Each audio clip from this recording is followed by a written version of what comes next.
Hi friends, this video only for those people who are working on primary study and use the Google form for collection of data. Okay, so the question may be like this: what is the measure of central tendency? And the answer may be median, standard deviation, range, and regression. Here we have to choose one answer out of the four answer. Okay, the right answer is median, so we can click here. So how to make this question? For making this question, we have to choose the option multiple choice. In case of multiple choice, the question having multiple answer and we have to choose one. Now the question is when there is a more than one answer available. Okay, the question will be what are the measure of central tendency, and the answer may be mean, median, mode, and standard deviation.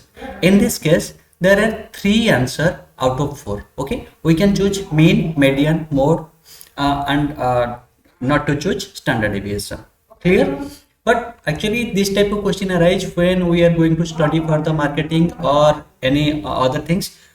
We may say that what are the different channels you are used to know the information. There may be a list of channels and the respondent have to choose more than one answer. So in this case we have to select checkbox instead of multiple choice, because in case of checkbox we can select more than or we can choose more than one answer. Suppose if a person choose mean, median, and mode, that will be shown within a particular cell, and that will be the result will be separated by the semicolon. This is the problem when we use the checkbox. For example, the answer will be like this.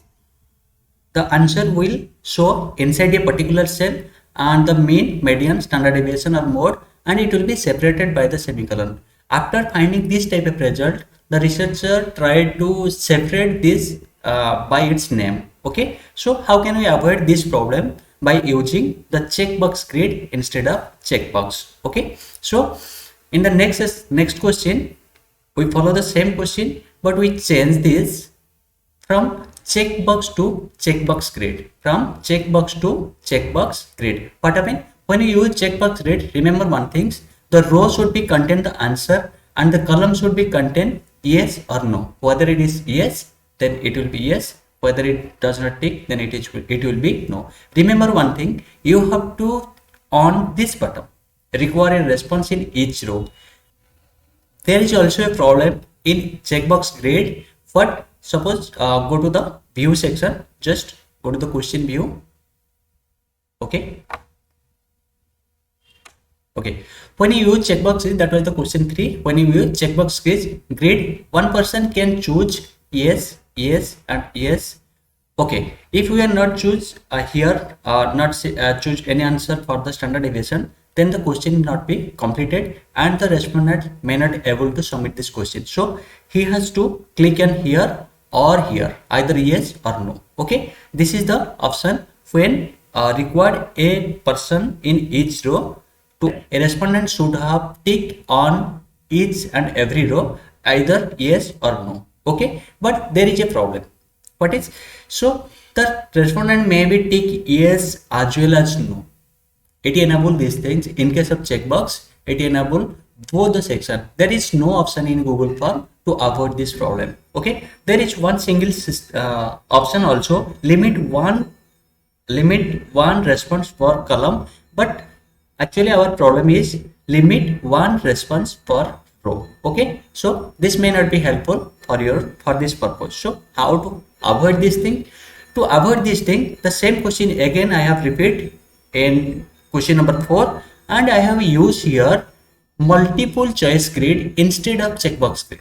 I have used here multiple choice grid instead of checkbox grid. What happened when you use the multiple choice grid? The same sequence will also be there: row, the options, and the column yes or no. But what happened in case of multiple choice? The respondent can choose either one, either yes or no. So go to the form.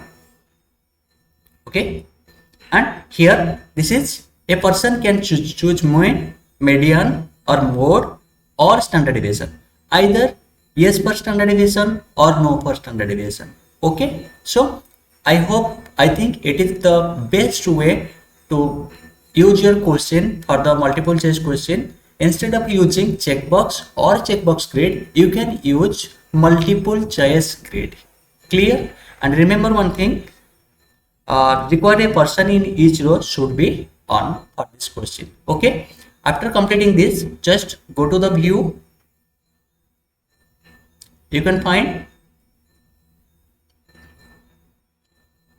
okay, you can find this is the question pattern. A person can choose one, either mean or standard deviation or range, any of the one for the multiple choice. In case of checkbox, the person can tick on each and every section or every answer. In case of multiple checkbox grid, the person can tick on each answer, and that may be tick on no also. So it is the demerit for the checkbox grid. Already we have discussed about this. And in case of multiple choice, the person can tick only on the one answer, either yes or no. And we have to put this question required one response per row. So for each row, the respondent should have clicked either yes or no. Okay, then go to submit. After completing the questionnaire section, then come to the response and click on this option, then download the response. I already have downloaded the answer of the respondent, so I am going to the Excel sheet right now. Okay, after downloading this sheet, the sheet will be looks like this. What happened? In case of first question, there is a multiple choice question, so the answer is in a single form. Okay, in second, there is a the question was multiple checkbox. So for the checkbox purpose, the question will be like this. All the answer will be separated by semicolon, but it will be show inside a particular cell. Okay, this is the problem. What is the next? If one person choose yes and no, then it will show both the answer by separating the semicolon in case of checkbox grid. But the question for show the result of multiple choice grid, and it is show that there is a separate yes and no, yes and no. Actually, the researchers want the data on this form. Okay, suppose you have already collected all the data and you are use this format checkbox instead of multiple choice grid. So how to avoid or how to separate this mean, median and mode separately? Okay, for the question number 4, we have to put a little effort to finalize our result. When you click on the head of this question, head of this column, it will show the question as well as the answer for which yes and no are said by the respondent. Then we have to just remove the question portion from the heading. Okay, and it will be your final result or the final data set. Just increase some blank row and okay, put your mean, then median, then mode, then standard deviation.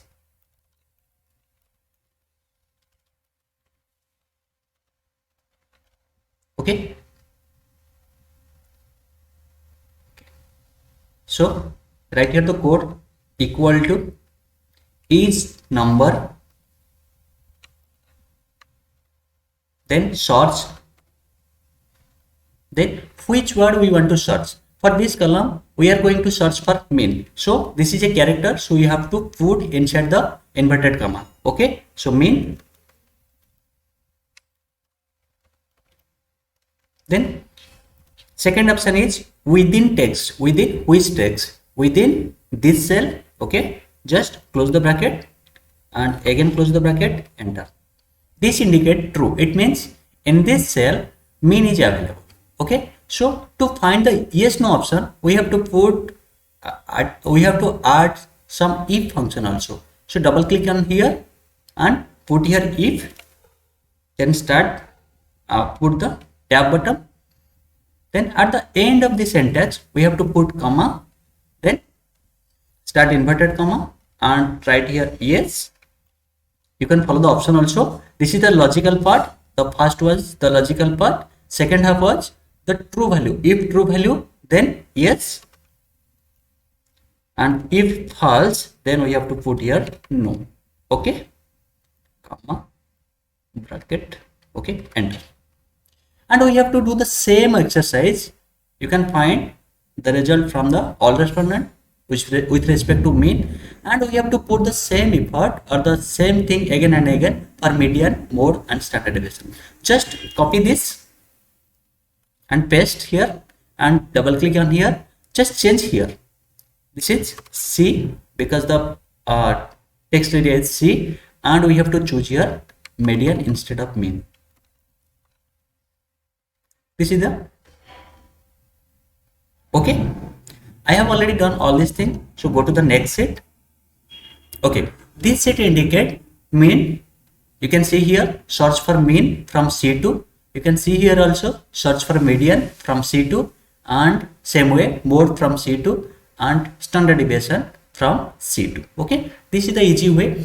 And here I am going to show you another things and how can you identify how many answers are correct. You can also use help of SPSS for this purpose, but you can also use Excel. I am here going to show some Excel exercise for identifying this. So what is the way to identify? Here we have to put multiple function, multiple option for the if function. Okay, so just equal sign, then put if, okay, then put and, because we are going to put more than one logical option, so we have to put and. So what we want to know? We want to know whether our answer is correct if mean is yes, median is yes, mode is yes, and standard deviation is no.